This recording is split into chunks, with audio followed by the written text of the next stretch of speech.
Saturday's News and Sport, now on BBC One with Michael Burke and Sue Thurl. The Northern Ireland talks are said to be edging closer to agreement. The two Prime Ministers are still optimistic, but warn that it's a one-off opportunity for peace. The campaign to stop a dangerous paedophile being released goes on, even though he's agreed to be tagged. And the favourite won the Grand National in heavy going that took its toll of the horses.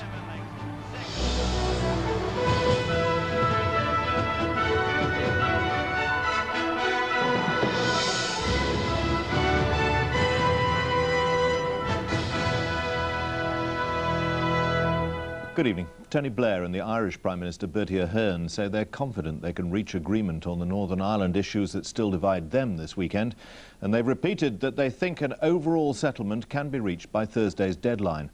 But they say it's a one-off opportunity that can't just be picked up again if it fails. Loyalists have accused the Irish government of inflexibility that was the main obstacle to agreement.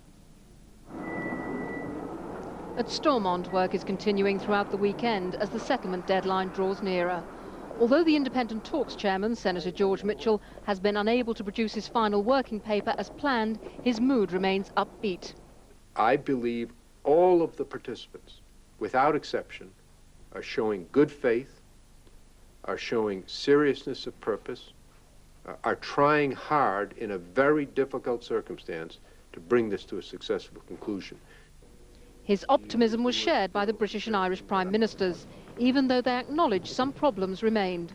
It is bound to be difficult at this stage, but we are pressing on. We're absolutely determined to meet the deadline, and we're determined to give people in Northern Ireland the chance of a peaceful and successful future, and I think that is within our grasp if we have the courage to take it. There are a number of issues, and I think those issues would be shared around different parties from different sides, and that's the way it always is as you move to finality of an agreement. I think there are checks and balances. We've always tried to have a comprehensive settlement that would have balances in it, and that's what we're still trying to do. But unionist and loyalist politicians have accused the Dublin government of hindering progress. I think the inflexibility that we've seen over the last 48 hours has come from the Irish government, and it's obvious from the mood here at Stormont that people are very disappointed with that inflexibility. And I think also very disappointed that there seems to be this alternative negotiating process going on in London. At the Alliance Party conference today, there was a demand for both the British and Irish leaders to be in Northern Ireland at this crucial time. The talks are in Belfast.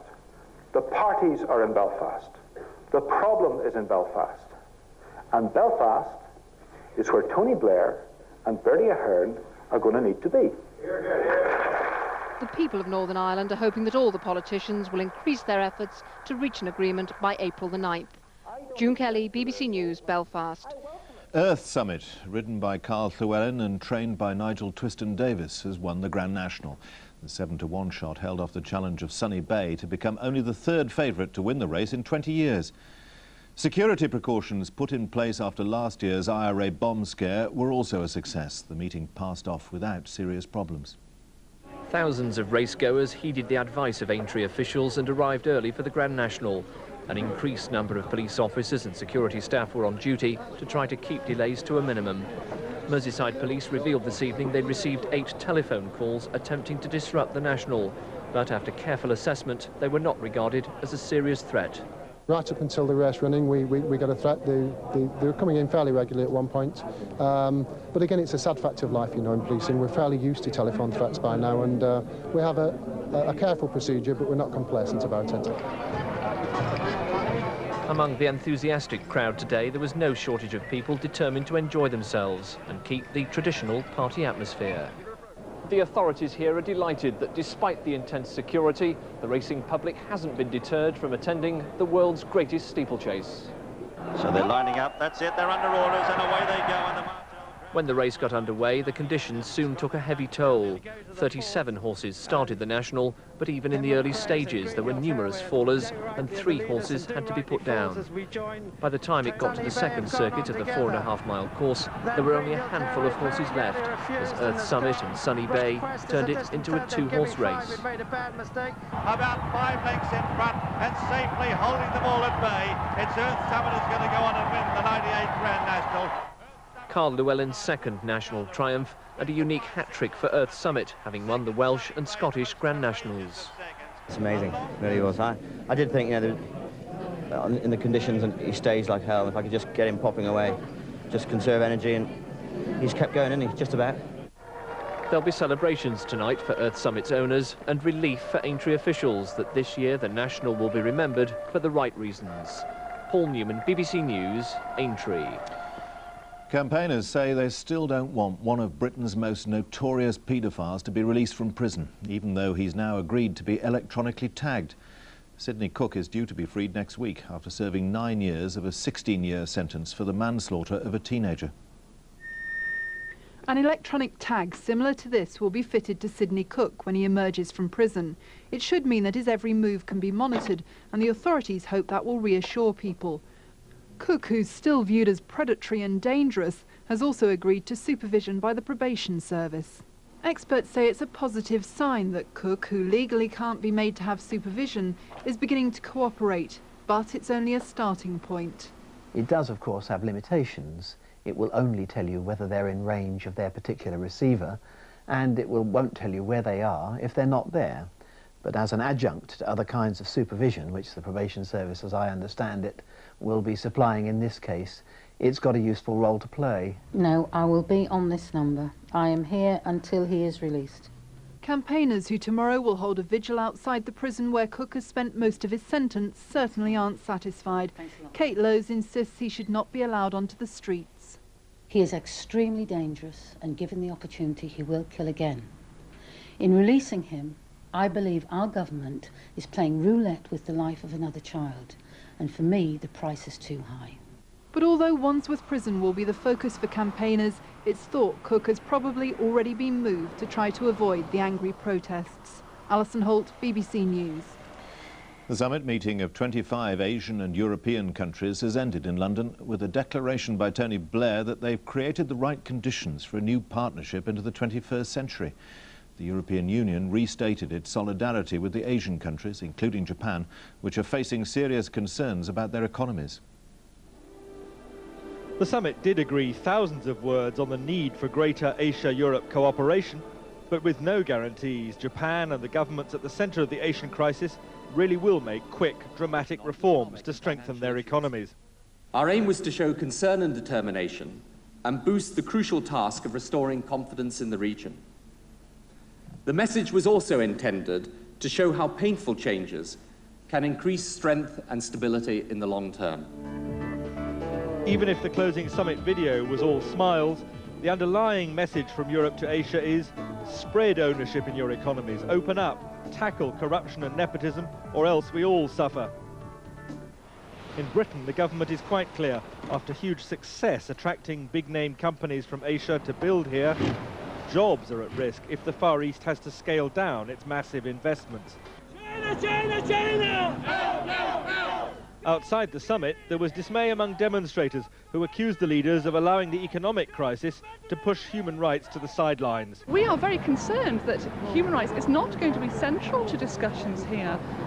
It's supposed to be something that should be core, and peoples across Asia are not going to be part of the main platform.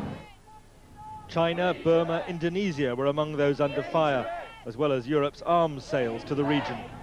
But most European governments simply believed that hammering Asia too hard on human rights at this summit could be counterproductive, increasing hostility among Asian governments to fundamental economic reform, which is seen as vital if living standards for all are to be increased. James Robbins, BBC News at the Asia-Europe Summit. Hundreds of people have marched through the American city of Memphis to mark the 30th anniversary of the assassination of Martin Luther King. President Clinton paid tribute to the civil rights leader, calling him one of America's greatest heroes. I ain't gonna let nobody turn me around. They sang the same songs and followed the same route that Martin Luther King took in his final march 30 years ago. King's assassination in April '68 occurred just as the civil rights movement he had helped to found was bearing fruit. It was a devastating blow for American blacks. A young Jesse Jackson was with him the day he died. The bullet could not stop the dream. The bullet could not stop a new generation from arising. James Earl Ray, a small-time crook, confessed to killing King. They found his rifle at the scene. It seemed an open and shut case. But Ray now says he was framed. King's son, Dexter, recently visited him in prison. I just want to ask you, for the record, did you kill my father? No, I didn't, no. The King family now believe that Ray was not acting alone and may even be innocent. This week, his widow called for a new investigation. I want to make it clear that I am not interested in any form of retribution or punishment of anyone. I just want to get the truth. 3 official investigations have all concluded, however, that Ray was the killer. But those who marched today were there to commemorate Martin Luther King's achievements rather than the manner of his death. Tom Carver, BBC News, Washington. Here, all working fathers could get a week's paid paternity leave under new proposals being considered by the government. It'd probably match the maternity rate of about £57 a week. Employers would be reimbursed by the state for almost the entire amount. Baby Emily was born at 7:26 this morning, and her father Andy Kemp is determined to spend as much time as possible with her before he has to go back to work. He'd have loved to have been offered paid leave.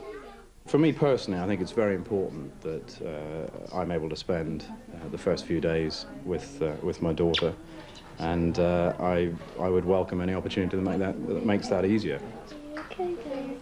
Under the proposals, fathers would receive a statutory paternity payment of £57.20 from their employer, who'd then be reimbursed about 90% of this cost by the state. It's welcome news for many childcare groups. Fathers need to be with their babies if they're going to get to know them and have a good, strong relationship with their children later on. They need to be with them when they're newborn.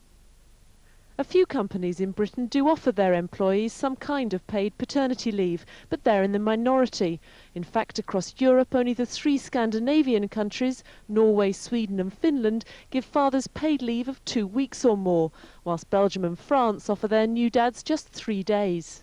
Whilst the prospect of paid paternity leave is obviously welcomed by fathers like Andy Kemp, it remains to be seen how employers will respond to the proposal. The Labour government is committed both to the family and to business. Keeping both happy on this issue, given how much it's likely to cost, could be difficult. Arabella Schnadhorst, BBC News. Now, with news of a record-breaking win for England's rugby team, as well as the rest of the day's sport, here's Sue Thurl. Mike, thank you.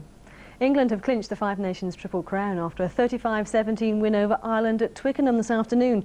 Despite losing their opening match to France, England scored 146 points in their 4 games, a record in the Five Nations. But Ireland's defeat leaves them with a wooden spoon.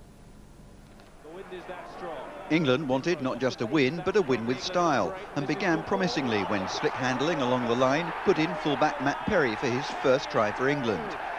The game plan was working so well that hooker Richard Cockrell found himself in space, and the quintessential British bulldog gave a convincing impersonation of a greyhound.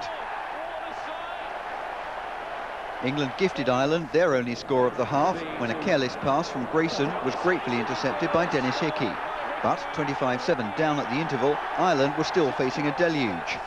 Soon after the restart, a sickening clash of heads between Elwood and McCall led to McCall being carried off unconscious. But instead of quenching Irish fire, it sparked a brave revival. Elwood recovered sufficiently to slip a neat inside pass to Hickey for his second try of the match. But English ambition wasn't to be thwarted. A 4th successive Triple Crown was wrapped up with a late try from substitute de Glanville. Ireland end the season as rather unlucky wooden spoonists. Neil Bennett, BBC News. So England are top of the Five Nations table, ahead of France on points difference. The French, though, will overtake them if they beat Wales at Wembley tomorrow. With league leaders Manchester United and second place Arsenal not playing today, the most important matches in the Premiership involve clubs at the bottom of the table. 3 of those games are featured on Match of the Day, which follows this programme. So if you don't want to know the scores, I suggest you look away now.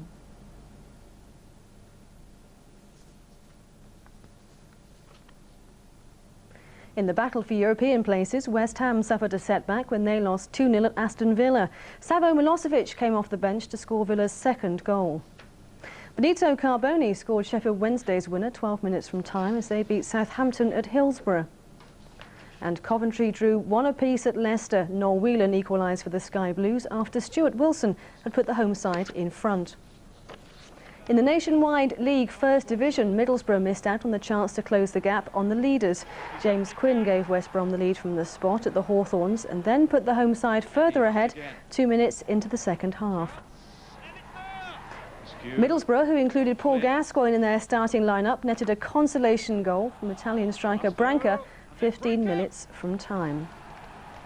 So Nottingham Forest, who play 5th place Ipswich tomorrow, remain 5 points clear of Middlesbrough. Sunderland are 2nd, Charlton stay 4th after their win at Swindon.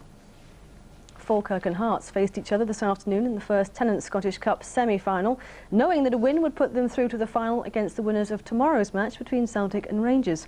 Well, today's game is on Sports Scene in Scotland after the news, so if you don't want to know the score, then look away now.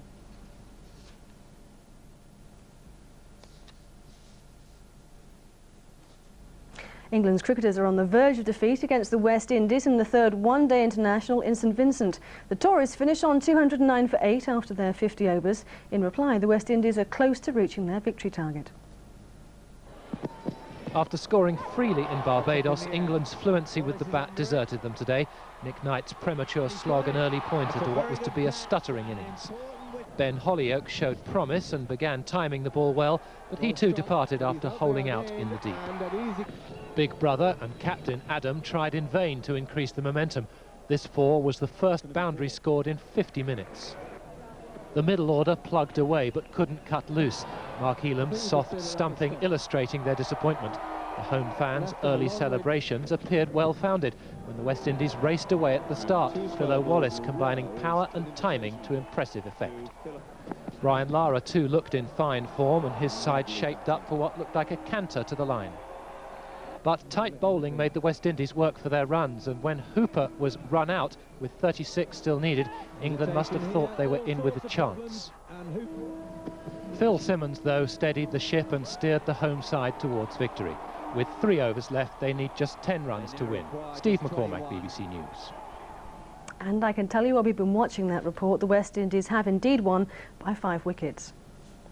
In tennis, Britain have taken an unbeatable 3-0 lead in their Davis Cup tie against the Ukraine. Tim Henman and Greg Rosetsky won today's doubles in Newcastle against Andrei Medvedev and Andrei Rybalko in straight sets. Britain are now just 1 match away from rejoining the elite world group. And Scotland's Peter Nicol is through to the final of the British Open Squash Championship. The world #1 beat the Australian Rodney Earls this evening and will now face the defending champion Yansha Khan tomorrow. Michael. That's it. That's all from the newsroom tonight. From Sue and from me. Good night.